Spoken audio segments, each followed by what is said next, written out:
بسم اللہ الرحمن الرحیم۔ السلام علیکم ورحمۃ اللہ وبرکاتہ۔ محترم ناظرین کرام، آج ہم ایک ایسے اہم مسئلے پر بات کرنے جا رہے ہیں جس کا تعلق براہ راست ہماری نماز، وضو اور باجماعت عبادت سے ہے، لیکن اکثر لوگ شرم یا جھجک کی وجہ سے اس بارے میں سوال نہیں کرتے۔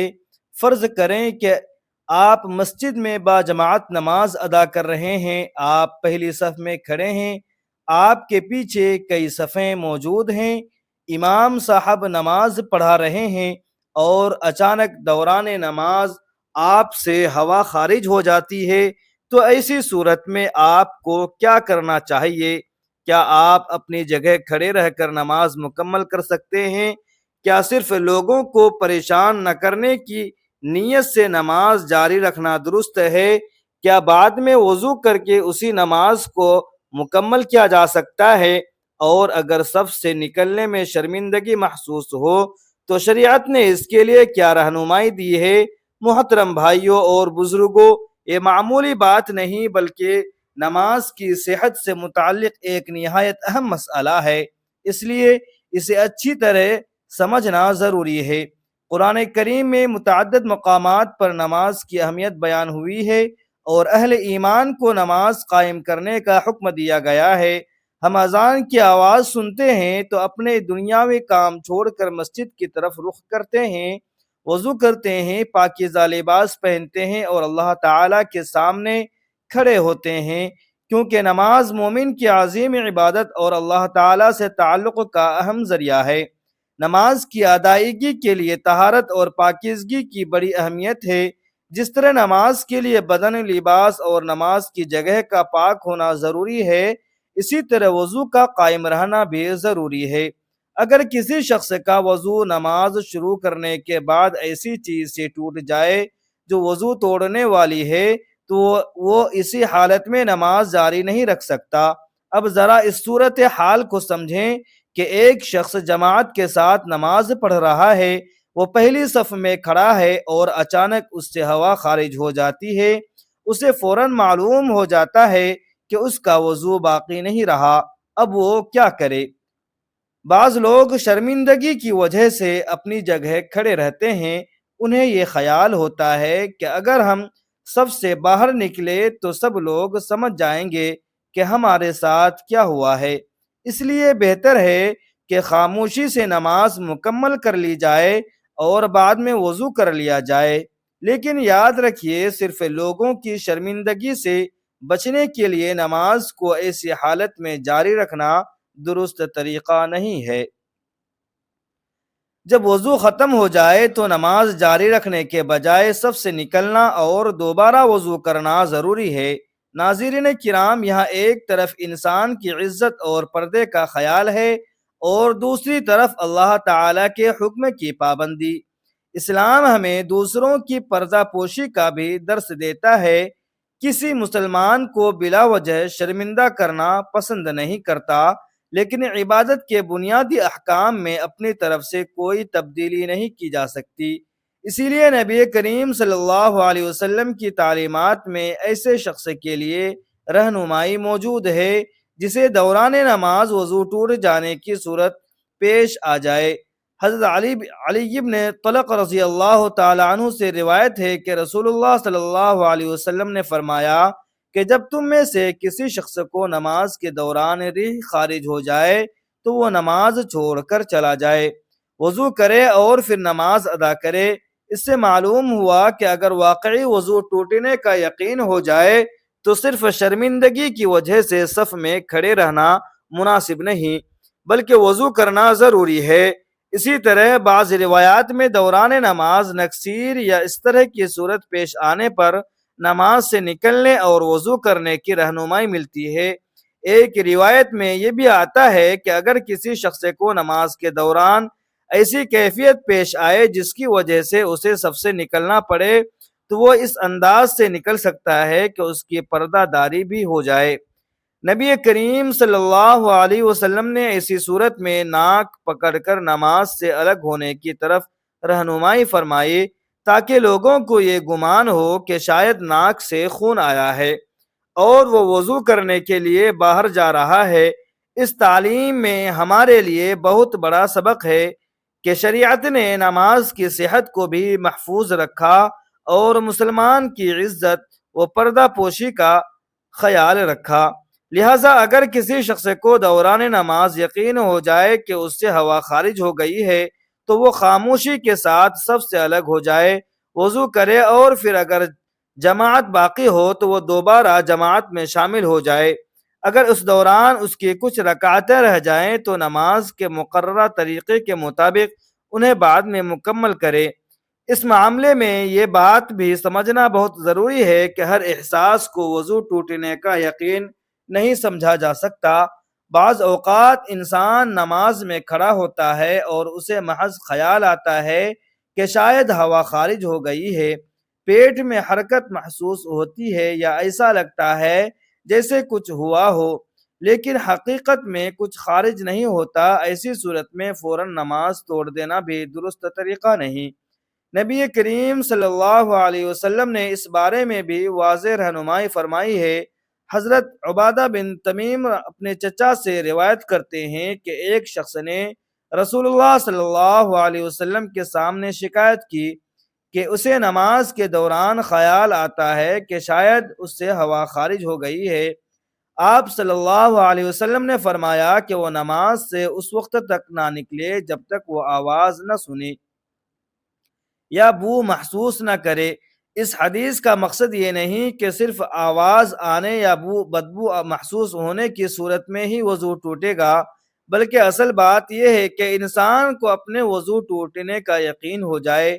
اگر محض شک ہو، وہم ہو یا بار بار خیال آ رہا ہو تو نماز نہیں توڑنی چاہیے، کیونکہ شیطان انسان کے دل میں ایسے وسوسے ڈال سکتا ہے جن کی وجہ سے نمازی بار بار وضو توڑنے لگے، نماز دوبارہ شروع کرے اور اس کی توجہ عبادت سے ہٹ جائے۔ اس لیے یقین اور شک کے درمیان فرق کرنا بہت ضروری ہے۔ اگر یقین ہے کہ ہوا خارج ہوئی ہے تو نماز چھوڑ کر وضو کرنا ہوگا، لیکن اگر صرف شک ہے تو نماز جاری رکھی جائے گی۔ میرے محترم ناظرین، یہاں ایک اور اہم بات بھی سمجھ لیجئے کہ اگر کسی نمازی کو ہوا خارج ہونے کی حاجت پہلے ہی محسوس ہو رہی ہو اور وہ سخت تکلیف کے ساتھ اسے روک کر نماز پڑھ رہا ہو تو ایسی حالت میں خشوع و خضوع متاثر ہو سکتا ہے، اور شریعت نے اس کیفیت کو پسند نہیں کیا۔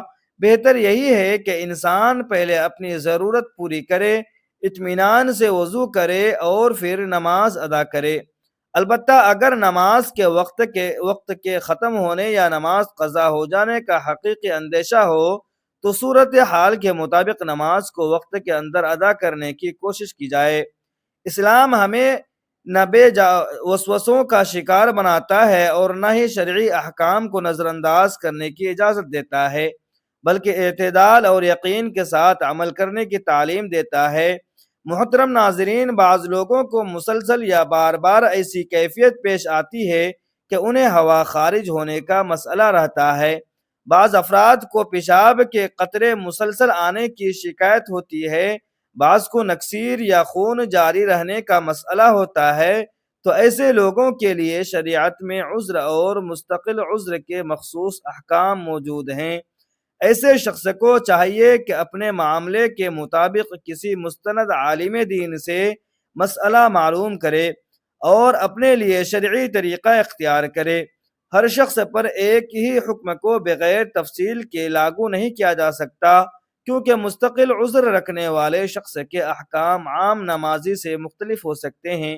البتہ عام حالت میں اصول بالکل واضح ہے کہ نماز کے لیے وضو ضروری ہے، اور اگر دوران نماز وضو ٹوٹ جائے تو نماز کو اسی حالت میں جاری نہیں رکھا جا سکتا۔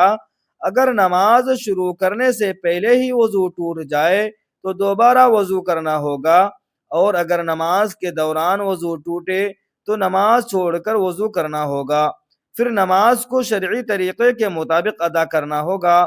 یہ بات بھی یاد رکھیے کہ دوسرے نمازیوں کو پریشان نہ کرنا یقیناً اچھی نیت ہو سکتی ہے، لیکن اچھی نیت شرعی حکم کو تبدیل نہیں کرتی۔ اگر کسی شخص کا وضو ٹوٹ چکا ہے تو صرف یہ سوچ کر نماز جاری رکھنا کہ لوگ کیا کہیں گے درست نہیں۔ اللہ تعالیٰ کے سامنے ہماری عبادت لوگوں کے دیکھنے یا نہ دیکھنے سے نہیں بلکہ شرعی طریقے کے مطابق ہونے سے درست ہوتی ہے۔ اگر آپ پہلی صف میں کھڑے ہیں تو بھی یہی حکم ہے، اگر دوسری صف میں ہیں تو بھی یہی حکم ہے، اور اگر مسجد کے کسی آخری حصے میں نماز پڑھ رہے ہیں تو بھی یہی اصول ہے۔ ضرورت پڑنے پر خاموشی سے صف سے نکلیں، اپنی عزت کا خیال رکھتے ہوئے وضو کریں اور پھر جہاں جماعت ملے اس میں شامل ہو جائیں۔ اگر کسی کو اپنی کیفیت ظاہر ہونے کا خوف ہو تو ناک پر ہاتھ رکھنے کے طریقے سے نکلنے کا مقصد یہی ہے کہ اس کی پردہ داری قائم رہے اور وہ بلا وجہ لوگوں کی توجہ کا مرکز نہ بنے۔ میرے پیارے بھائیوں، ہمیں دین کے مسائل سیکھنے میں شرم محسوس نہیں کرنی چاہیے۔ جس طرح ہم دنیا کے معمولی معاملات کے بارے میں سوال کرتے ہیں، اسی طرح نماز، وضو، طہارت اور عبادات کے مسائل بھی سیکھنا ہماری ذمہ داری ہے، کیونکہ کبھی ایک چھوٹی سی لا علمی انسان کی پوری عبادت کو متاثر کر سکتی ہے۔ اس لیے اگر کسی مسئلے کے بارے میں یقین نہ ہو تو مستند عالم دین سے ضرور پوچھیں اور صرف سنی سنائی بات پر عمل نہ کریں۔ آخر میں ایک مرتبہ پھر اس بنیادی اصول کو یاد کر لیجئے، اگر نماز کے دوران صرف شک پیدا ہو کہ شاید ہوا خارج ہوئی ہے تو جب تک وضو ٹوٹنے کا یقین نہ ہو نماز نہ توڑیں، لیکن اگر یقین ہو جائے کہ ہوا خارج ہو چکی ہے تو نماز جاری نہ رکھیں، سب سے الگ ہوں، وضو کریں اور پھر نماز کو شرعی طریقے کے مطابق ادا کریں۔ اس طرح آپ اپنی عبادت کی صحت بھی محفوظ رکھیں گے اور کسی مسلمان بھائی کو غیر ضروری شرمندگی سے بھی بچا سکیں گے۔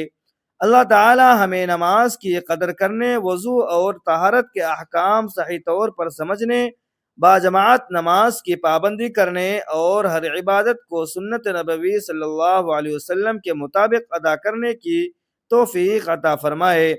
اے اللہ، ہماری وضو، ہماری نماز، ہماری تلاوت، ہمارے ذکر اور ہماری تمام نیک عبادت کو اپنی بارگاہ میں قبول فرما۔ یا اللہ، ہمارے ان تمام گناہوں اور کوتاہیوں کو معاف فرما جن کا ہمیں علم ہے، اور ان غلطیوں کو بھی معاف فرما جن کا ہمیں علم نہیں۔ اے اللہ، ہمیں دین کی صحیح سمجھ عطا فرما، ہمیں وسوسوں اور شیطانی بہکاوے سے محفوظ فرما، ہمیں پاکیزگی کے ساتھ نماز قائم کرنے والا بنا اور ہمیں پانچوں وقت کی نماز باجماعت ادا کرنے کی توفیق عطا فرما۔